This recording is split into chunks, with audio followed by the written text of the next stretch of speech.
IndexTTS is one of the best and highest quality offline text-to-speech models out there. In this tutorial, we're going to cover everything you need to know about it. First, let's listen to a few sample voices generated by this model so you can hear the quality for yourself. Then I'll walk you through the system requirements, how to easily install it on your computer, and even how to run it on lower-end systems. Finally, I'll show you how to actually work with it, plus I'll introduce some of the new tools and features it comes with. And don't worry, installation is super easy. The prince returned to Babylon, hoping to find peace at last, but instead he found his kingdom in flames. The streets were filled with cries of fear, the towers broken, and the people he had sworn to protect were suffering. How many times do I have to repeat myself? This is really frustrating. I miss those moments so deeply. Everything feels heavy. And my heart is sinking. I leaned back, holding my belly, couldn't even catch my breath just when I thought we were done. Alright, installing IndexTTS2 is super easy. First, just create a new folder anywhere you like and name it something like IndexTTS2, or honestly, whatever you want. Next step, install Git. That's really simple and doesn't need much explanation. Then, head over to the IndexTTS GitHub page. You'll see it says you need to enable something called Git LFS, which is used for downloading large files. Just copy that command, open up CMD. There are different ways to do it. You can right-click here and open CMD, or just type CMD in the search bar, or open CMD, type CD, and paste in the folder path you just created. Next step, copy this link and paste it here. You might see an error pop up, don't worry about it. After that, open the same folder again in CMD.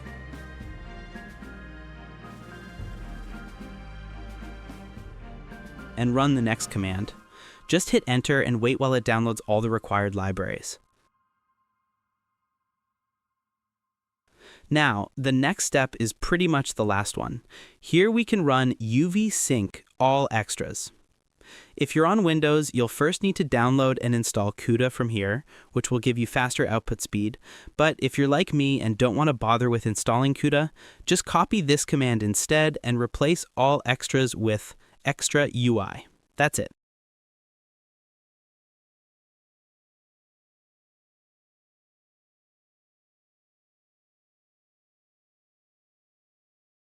And finally, the last step is downloading the model files you need. You could just copy this command and paste it here, or use the modelscope command. The first time you run it, it'll install modelscope itself. Download all the model files you need. Now, if you get an error saying it doesn't recognize modelscope, no problem. You can simply install it with pip. Just type pip install modelscope.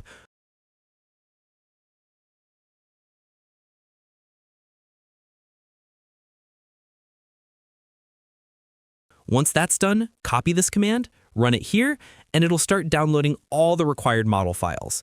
And that's it. The installation is really that simple. All right, I'm closing this one since I already downloaded it before. Now, let's move on to running the program. All you need to do is type uvrun webui.py inside this folder. If your GPU isn't super big, let's say between 8 and 12 gigabytes, you can add 2 dashes and write --fp16. That way the model loads in 16-bit mode, which makes exporting way faster. And honestly, the quality difference is basically unnoticeable. I personally recommend this option. My GPU has 10 gigabytes of VRAM, and I always run it this way. So go ahead and run the command. If it works, great, but sometimes you might run into an issue where it doesn't launch on 0.0.0.0. In that case, you'll need to manually set your host and port, like this. I definitely recommend doing this. When you set the host and port, make sure to also add the @fp16 option. That way the model will run smoothly without any issues.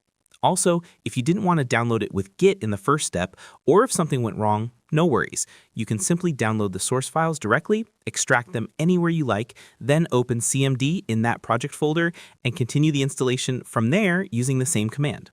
Just hold down the Control key, click on the link, and it'll open up for you. All right, now let's talk about the tools. First of all, you always need to pick a reference voice for it to work properly.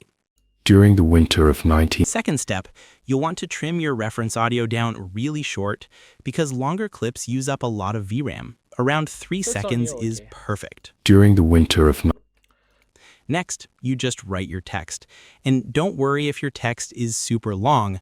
This UI automatically breaks it down into smaller chunks, generates the outputs, and then stitches them back together. So no matter how long your script is, it'll handle it. Now let's check out the settings. These options let you control the emotions. If you leave it as default, it'll use the same emotion as your reference voice, which usually works really well. But here's where you can manually tweak it yourself. For example, you can increase this slider, type your text here, and adjust the excitement or emotion however you like. So I grabbed a few test sentences from ChatGPT. Let's try them out and see how different emotional settings sound. Now I'm picking a voice model, let's say Elon Musk. So the key to effective noise reduction is...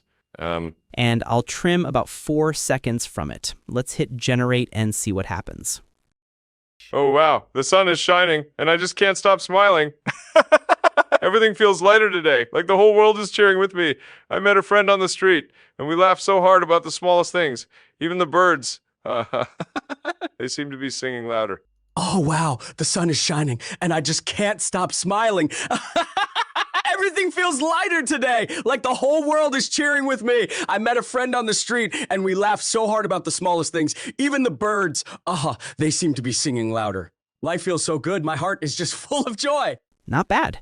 But to get the best results, you really need to play around with these settings until you find what works for you. Also, keep in mind that your reference voice should already be somewhat close to the emotion you want in the output. For example, if your reference voice sounds sad, no matter how much happiness you dial in, it won't sound perfectly cheerful. And here's something really impressive. Right from the very first try, it gave us a clean, bug-free output. That's a huge improvement compared to models like Zonos or Sesame TTS, which we tested before and found to be much buggier. All right, let's go ahead and test another emotion setting. Let's try sadness now.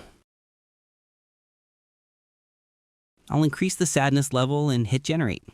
While it's processing, let me explain a few other options. There are some settings here that I've already covered in previous tutorials, but honestly, it's better not to mess with them. Just leave them at their default values. Now, this section here is called chunk size. What it basically does is tell the model how much of your text it should process at a time.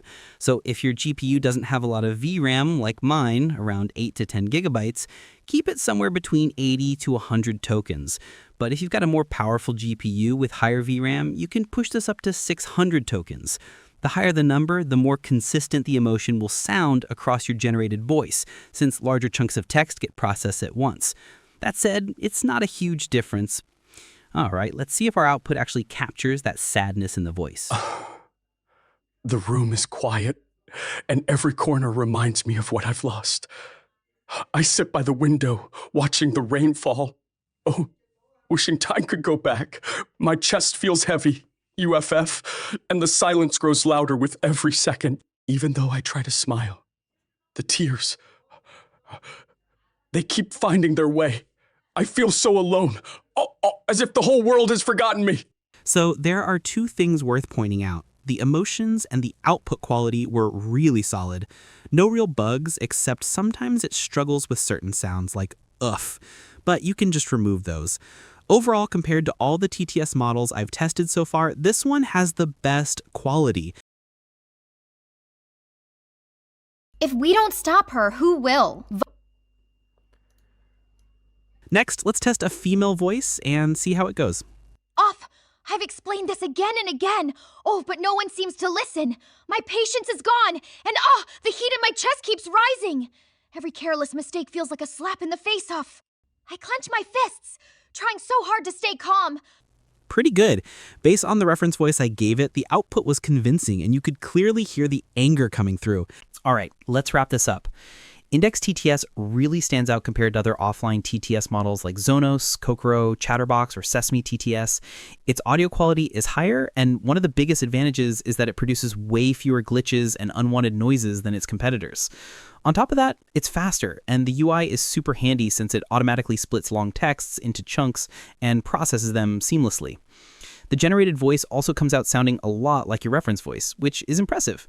In my opinion, it's one of the best offline TTS models available right now. The only real downside, at the moment, it only supports English and Chinese. But aside from that, everything else about it is excellent. I hope you found this tutorial helpful. Don't forget to subscribe, and I wish you the best of luck in your projects.